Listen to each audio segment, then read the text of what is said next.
اور یہ ساری کی ساری چیزیں دنیا کا متاع ہے، دنیا کی برتنے کی چیزیں ہیں.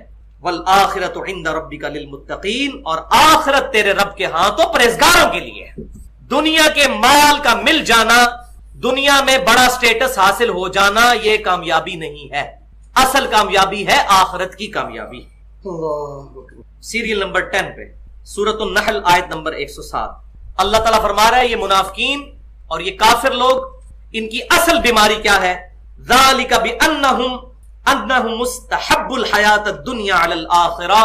یہ ساری بیماری ان کو اس لیے لگ گئی ہے کہ انہوں نے دنیا کی زندگی سے زیادہ محبت کی ہے آخرت کے مقابلے میں. اس لیے یہ دنیا میں شریعت کو فالو نہیں کرتے، اللہ کے احکامات کی پیروی نہیں کرتے، اس کے رسولوں کی اتباع نہیں کرتے. تو اصل بیماری کیا ہے؟ دنیا کی زندگی سے زیادہ محبت آخرت کے مقابلے میں. اب اس کا سائملٹینیس کنٹراسٹ آ رہا ہے کہ ایمان والے کون لوگ ہیں، مومنین کون ہیں. وہ سیریل نمبر 11 پہ سورہ التوبہ کی آیت نمبر 111 ان اللہ اشترى من المؤمنین انفسهم واموالهم بان لهم الجنہ. بے شک اللہ تعالی نے خرید لیا ہے مومنین کی جانوں کو اور ان کے مالوں کو جنت کے عوض. یعنی مومن اللہ تعالیٰ کے پاس اللہ کے ڈیوائن بینک میں اپنی جان اور مال لگا دے، آخرت میں اللہ تعالیٰ ان کو جنت دے. اور اس کے بعد اللہ تبارک و تعالیٰ پھر فرماتا ہے کہ مومنین خوشیاں کریں اس تجارت کے اوپر، اس بیعت کے اوپر. یہ ہے ہماری شرعی بیعت جو اللہ کے ساتھ ہوئی ہوئی ہے. یہ بیعت ہوئی ہوئی ہے. بیعت کہتے ہیں بیچنے کو. یہ تو صوفیاء بیعت کرتے ہیں نا کہ اپنے پیر کے آگے اپنے آپ کو بیچ دینا. وہ تو دنیا میں ایک شخص ہے کہ اللہ کے بہاف پہ اس کی بیعت کی جا سکتی ہے، وہ امام کائنات صلی اللہ علیہ وسلم کی ذات ہے. زندگی موت کی بیعت ان کے ہاتھ. یا اس کے بعد امیر المومنین کے ساتھ اللہ اور اس کے رسول کے احکامات کے اندر بیعت کی جائے، وہ بھی مشروط بیعت ہوگی. غیر مشروط بیعت صرف نبی صلی اللہ علیہ وسلم کی، جو دنیا میں اللہ کے ریپریزنٹیٹو ہیں، جن سے غلطی نہیں ہو سکتی. ما ضل صاحبکم وما غوا، تمہارے نبی نہ کبھی بہکے ہیں اور نہ کبھی بہرا چلے ہیں. الحمدللہ. تو اللہ تعالیٰ فرما رہا ہے کہ مومنین خوشیاں منائیں اس بیعت پر کہ اللہ تبارک و تعالیٰ نے ایسا سودا ان کے ساتھ، ایسی بیع کی ہے، ایسا سودا کیا ہے کہ ان کے مال اور ان کی جانوں کے بدلے میں ان کو ہمیشہ کی جنت عطا فرمائے گا انشاءاللہ تعالی. اب آ جائیے انشاءاللہ آخری 20 منٹ میں یا 25 منٹ میں یہ بات انشاءاللہ کنکلوڈ ہو جائے گی. 17 احادیث ہیں، میں ان کی ڈیٹیل میں نہیں جاؤں گا، صرف احادیث بیان کرتا چلا جاؤں گا. یہ احادیث خود ہی سیلف ایکسپلینیٹری ہیں، خود اپنی وضاحت کرتی ہیں. یہ 17 کا فگر میں نے اس لیے یوز کیا کہ دن رات میں فرض رکعتوں کی تعداد جو ہے وہ 17 ہے. 17 کی نسبت ہے اس میں، اور 17 بھی دو چیزوں کا مجموعہ ہے، 12 جمع 5 وہ بھی دونوں نسبتیں ہیں الحمدللہ. تو یہاں یہ بات شروع میں ہی احادیث بیان کرنے سے پہلے سمجھ لیجئے کہ محدثین نے پورے چیپٹرز باندھے ہیں اس ٹاپک پہ جس کو کتاب الرقاق کہا جاتا ہے. صحیح بخاری میں بھی چیپٹر ہے کتاب الرقاق کا، اسی طریقے سے جامعہ ترمذی کے اندر بھی موجود ہے، باقی احادیث کی کتابوں میں بھی. اردو میں بھی لفظ استعمال ہوتا ہے رقت، یعنی دل کو نرم کرنے والی چیز. کتاب الرقاق محدثین کی ٹرم میں ان احادیث کے چیپٹر کو کہتے ہیں جن احادیث کو پڑھ کر انسان کا دل نرم ہو جائے. اور واللہ یہ احادیث جب آپ سنیں گے نا، یقین کریں آپ کو فوراً فیل ہوگا. اور الحمدللہ یہ تقریباً ساری ہی صحیح بخاری اور مسلم سے ہیں، اکا دکا کے علاوہ، کہ واقعی دل نرم ہوتا ہے. اسی طریقے سے کتاب الزہد چیپٹر بھی صحیح مسلم میں موجود ہے، باقی کتابوں میں بھی پوری محدثین نے علیحدہ سے کتابیں لکھی ہیں. اور انہی چیزوں کو پھر صوفیاء نے استعمال کیا.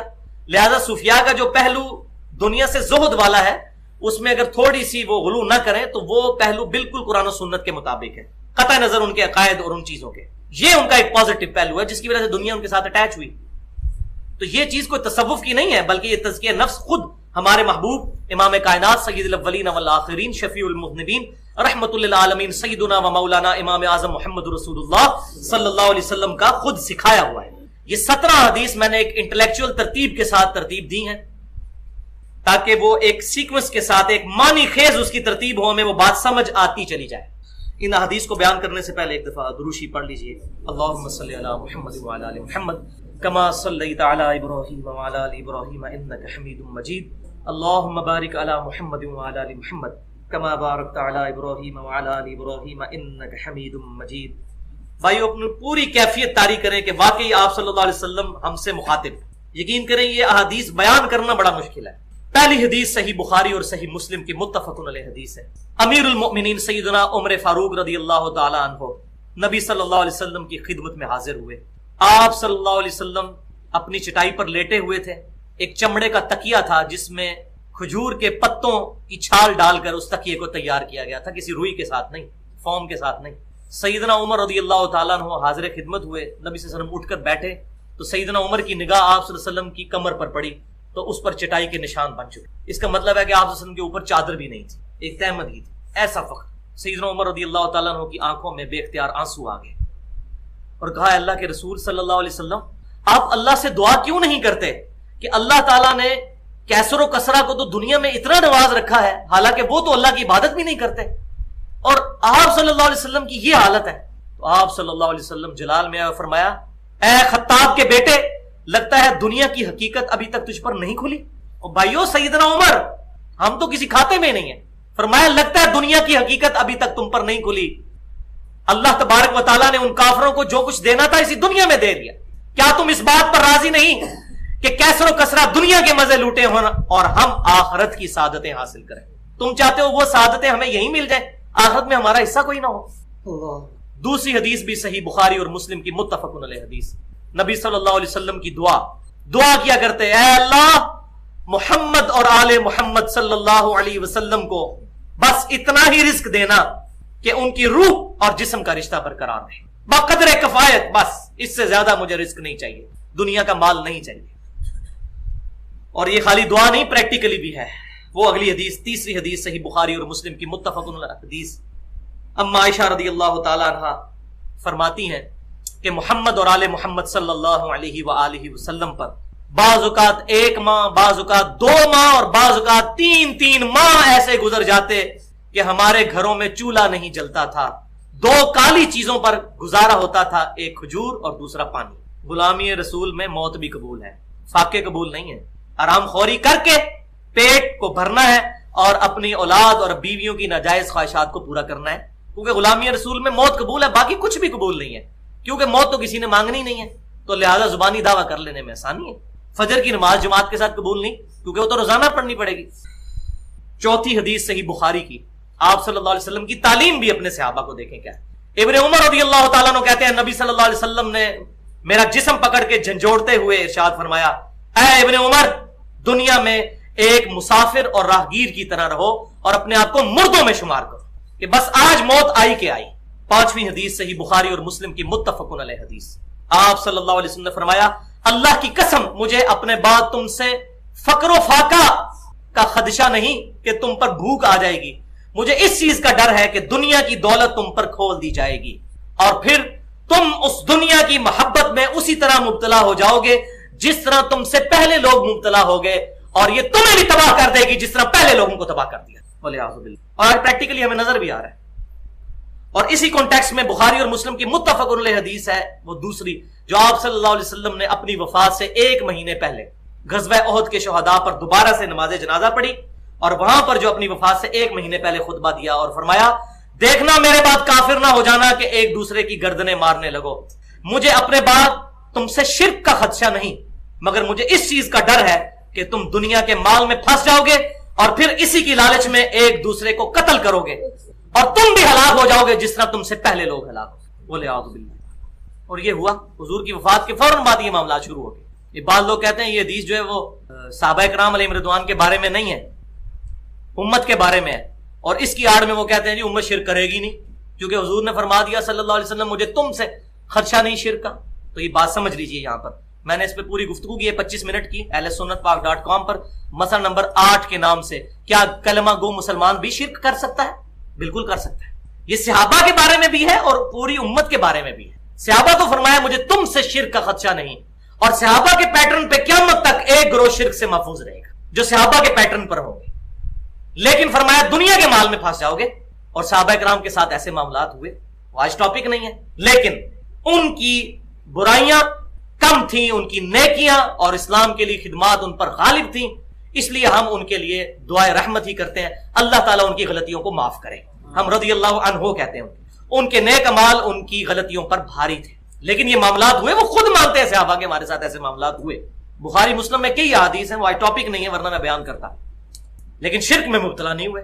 اور اسی پیٹرن پہ ایک گروہ قیامت تک دنیا پرستی میں تو شکار ہو سکتا ہے, شرک میں نہیں ہو سکتا. ایک گروہ کیونکہ بخاری اور مسلم کی متفق علیہ حدیث ہے میری امت کا ایک گروہ قیامت تک حق پر قائم رہے گا. اور جامعہ ترمذی اور سنن ابی داؤد کے اندر موجود ہے میری امت کے 72 فرقے جو ہے دوزخ میں جائیں گے, ایک گروہ جو ہے وہ جنت میں جائے گا. آپ خود فرما رہے ہیں صلی اللہ علیہ وسلم کے 72 دوزخ میں ہیں اور ایک حق پر ہے, لہذا شرک سے بچنے کی بشارت بھی ایک گروہ کو ہی ہے. چھٹی حدیث جامعہ ترمذی کی صحیح حدیث, آپ صلی اللہ علیہ وسلم نے فرمایا ہر امت کا کوئی نہ کوئی فتنہ ہے اور میری امت کا فتنہ مال ہے, اور سارا تانا بانا اسی کے گرد گھوم رہا ہے. اس مال کی محبت نے ہی لوگوں کو یہاں تک پہنچایا کہ انسانوں میں غلط نظریات کو پروپیگیٹ کرتے ہیں. مال کی محبت ہے, اور میں پھر وہی بات کروں گا, شاید آپ کو بری لگے کہ یہ علماء مال کی محبت کی وجہ سے تو حق بات نہیں بتا رہے. ایک بریلوی مکتبہ فکر یا دیوبندی مکتبہ فکر کی مسجد کا امام یا خطیب اگر جمعے کے دن خطبے میں بتا دے کہ صحیح بخاری اور صحیح مسلم میں نماز کا طریقہ کیا لکھا ہوا ہے, تو مسجد کمیٹی 2 منٹ میں اس کو فارغ کر دے گی. اس کے بال بچوں کا خرچہ کون اٹھائے گا؟ وہ تو یہی سوچے گا کیسے حق بات کرے گا. اسی طریقے سے ایک اہل حدیث مکتبہ فکر سے تعلق رکھنے والا عالم اگر ایک جمعہ اس بات پر پڑھا دے کہ ننگے سر نماز ہو تو جاتی ہے لیکن یہ خلاف سنت ہے, کیوں اپنے ثواب میں کمی کرتے ہو؟ اہل حدیث اور اہل سنت تو وہ ہوتا ہے جو ہر سنت پر عمل کرے. ہمیں تو پگڑی بھی باندھنی چاہیے, ہمیں سر پر چادر رکھنی چاہیے, کم از کم ٹوپی رکھنی چاہیے. تو لوگ کہیں گے یہ تو بریلویوں والی باتیں شروع کر دی.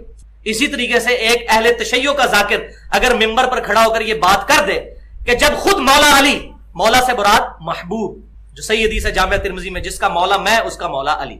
ہم اپنے مولویوں کو بھی مولانا کہہ رہے ہوتے ہیں نا, وہ مشکل کشا تو نہیں کہہ رہے ہوتے مولانا فلاں, ہمارے دلی محبوب. تو مولا علی رضی اللہ تعالیٰ عنہ نے جب خود سیدنا ابوبکر, عمر اور عثمان رضی اللہ عنہم اجمعین کی بیعت کر لی, تم شاہ سے زیادہ شاہ کے وفادار بنتے ہو کہ اپنی زبانیں, ناپاک زبانیں خلفائے راشدین کے بارے میں کھولتے ہو. تو کہیں گے لو جی یہ تو پاگل ہو گیا, تو گیا یہ تو کام سے گیا, کمیٹی اٹھا کے پرے مارے گی. یہ سارا کچھ تانا بانا دنیا کی محبت اور مال کی محبت ہے. 7ویں حدیث صحیح بخاری اور مسلم کی متفق علیہ حدیث ہے, آپ صلی اللہ علیہ وسلم نے بیان فرمایا اگر انسان کے پاس 2 وادیاں ہوں مال کی تو انسان اتنا لالچی ہے کہ وہ کہے گا میرے پاس تیسری وادی بھی آ جائے, اس کا پیٹ صرف قبر کی مٹی بھرے گی. کتنی سخت بات ہے, توبہ توبہ توبہ. اس کا پیٹ مال سے تو بھر ہی نہیں سکتا, قبر کی مٹی اس کا پیٹ بھرے گی. اور ساتھ ہی فرمایا اللہ توبہ کرنے والوں کی توبہ قبول کرتا ہے. یعنی جو کسی بھی وقت چاہے اپنے رب کی طرف پلٹ آئے تو ہم مائل بکرم ہیں, کوئی سائل ہی نہیں, راہ دکھلائیں کسے راہ روے منزل ہی نہیں. 8ویں حدیث صحیح مسلم کی, اللہ اکبر, نبی صلی اللہ علیہ وسلم نے سورہ التکاثر کی تلاوت فرمائی صحیح مسلم میں. مال کے اوپر پرٹیکولر یہ ضرب سلام ہے, قرآن کا ایپیکس ہے. الہاکم التکاثر, تمہیں ہلاک کر دیا مال کی کثرت نے, مال مال مال, حتی زرتم المقابر, یہاں تک کہ تم نے قبروں کا منہ دیکھ لیا, قبر تک پہنچ گئے لیکن مال کی محبت ختم. کلا سوف تعلمون, کیوں نہیں ان قریب تمہیں علم ہو جائے گا. ثم کلا سوف تعلمون, پھر ان قریب تمہیں علم ہو جائے گا. کلا لو تعلمون علم الیقین, اور کاش یہ یقین والا علم تمہیں اس دنیا میں ہی حاصل ہو جاتا, تم دنیا کے مال میں نہ پھنستے. لترون الجحیم, تم ضرور دیکھو گے اس دوزخ کو جس کا تمہیں ڈرایا جا رہا ہے نا. وہ آیات پڑھ چکے کہ جو لوگ حرام کھاتے ہیں اپنے پیٹوں میں دوزخ کی آگ بھر رہے. ثم لترونها عین الیقین, پھر اس دن تمہیں یقین آ جائے گا اس دوزخ کے اوپر. لیکن اس دن کیا ہوگا پھر؟ ثم لتسألن یومئذ عن النعیم, پھر اس دن بالضرور تم سے ہر نعمت کے بارے میں پوچھا جائے گا. یہ نعمت دی تھی, اس کا استعمال کیا کیا, ہاتھوں کو کس کام میں لگایا, آنکھیں کس کام میں لگائیں, زبان کس کام میں لگائی, پاؤں کس کام میں لگائے. بخاری اور مسلم کی متفق علیہ حدیث ہے, آنکھیں بھی زنا کرتی ہیں, کان بھی زنا کرتے ہیں, زبان بھی زنا کرتی ہے, دل بھی زنا کرتا ہے, شرمگاہ اس کی تصدیق. والعیاذ باللہ. آپ صلی اللہ علیہ وسلم نے سورہ تکاثر کی سورت تلاوت کی, الہاکم التکاثر. پھر آپ صلی اللہ علیہ وسلم نے فرمایا کہ ابن آدم کہتا ہے میرا مال میرا مال میرا مال. یہ صحیح مسلم کے الفاظ. حالانکہ تیرا مال تو صرف وہ ہے جو تو نے کھا کر ختم کر دیا, یا پہن کر بوسیدہ کر دیا, یا اللہ کی راہ میں صدقہ کر کے آخرت کے لیے محفوظ کر لیا اللہ کے ڈیوائن بینک میں.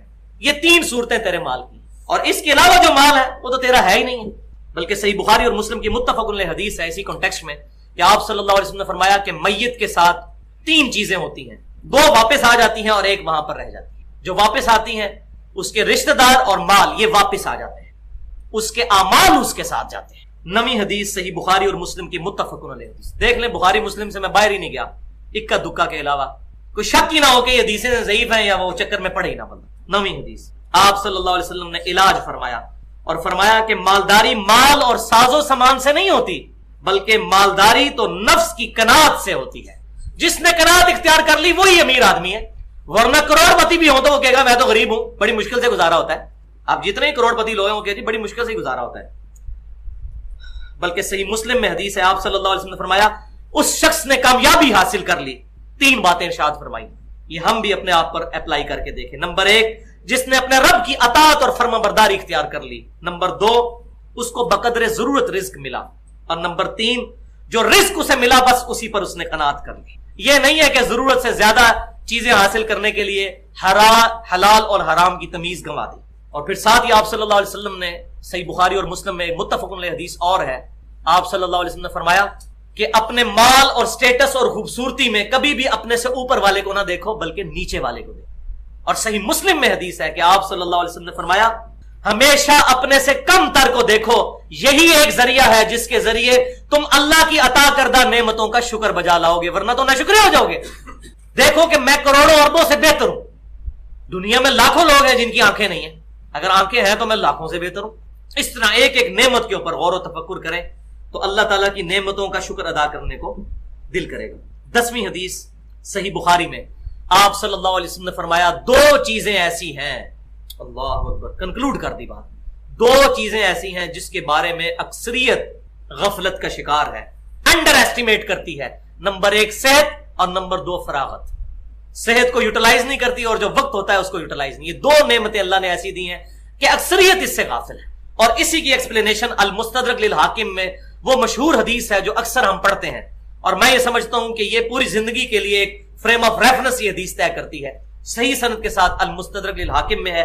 آپ صلی اللہ علیہ وسلم نے ایک صحابی کو نصیحت کرتے ہوئے ارشاد فرمایا 5 چیزوں کو 5 چیزوں سے پہلے غنیمت سمجھو۔ نمبر 1، جوانی کو غنیمت سمجھو بڑھاپے سے پہلے۔ بڑھاپا آ گیا تو دل بھی کرے گا لیکن جسم ساتھ نہیں دے گا، عبادت کرنے پہ اللہ تعالیٰ کی راہ میں کوشش کرو۔ دوسرا، صحت کو بیماری سے پہلے۔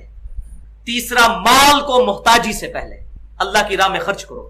نمبر 4، فراغت کو مصروفیت سے پہلے۔ اور نمبر 5، یہ کنکلوڈنگ بات ہے، زندگی کو موت سے پہلے۔ اب مجھے بتائیں کسی کو پتہ ہے کہ اس کی موت کب آئے گی؟ یعنی جو زندگی ہے اسی وقت اس کو یوٹیلائز کر کے آج ہی ڈیسیژن کریں کہ کھٹا لینا ہے یا میٹھا۔ مجھے اپنے استاد کی وہ بات یاد آ گئی، اشفاق احمد صاحب کی۔ ان سے کسی نے پوچھا کہ بتائیے کہ اللہ کے راستے پر چلنا یہ تو بڑا مشکل ہے، اس کے لیے تو بڑی ایفرٹ کرنی پڑتی ہے۔ تو انہوں نے کہا کہ نہیں بھائی، اس کے لیے صرف ایک فیصلے کی ضرورت ہے کہ کھٹا لینا ہے یا میٹھا۔ طلب سچی ہو اور پیاس جان لیوا ہو تو ہادی اور رہبر خود بخود چل کے تمہارے گھر تک آ جائے گا۔ طلب سچی ہونی چاہیے، اللہ تبارک و تعالیٰ خود آپ تک رہبر کو پہنچائے گا یا آپ کو اس شخص تک پہنچا دے گا جو آپ کو کتاب و سنت کے راستے پر چلائے گا۔ طلب سچی ہونی چاہیے، واقعی ایک فیصلہ ہے، اور میں یہ سمجھتا ہوں یہ ایک فیصلہ انسان کی پوری زندگی پر حاوی ہے، جس ایک لمحے میں ہم یہ ڈیسائیڈ کرتے ہیں کہ کھٹا لینا ہے یا میٹھا۔ اللہ اکبر۔ 10ویں حدیث، 10ویں بیان ہو چکی، 11ویں حدیث۔ اب یہ آخری 7 حدیثیں بالکل ایکسپلور کریں گی اس ایشو، صحیح مسلم کی۔ نبی صلی اللہ علیہ وسلم نے فرمایا اللہ کی قسم، دنیا کی زندگی آخرت کے مقابلے پر بس اتنی ہے کہ تم میں سے کوئی شخص سمندر میں اپنی انگلی ڈبوئے اور دیکھے اس انگلی کے ساتھ کتنا پانی لگا۔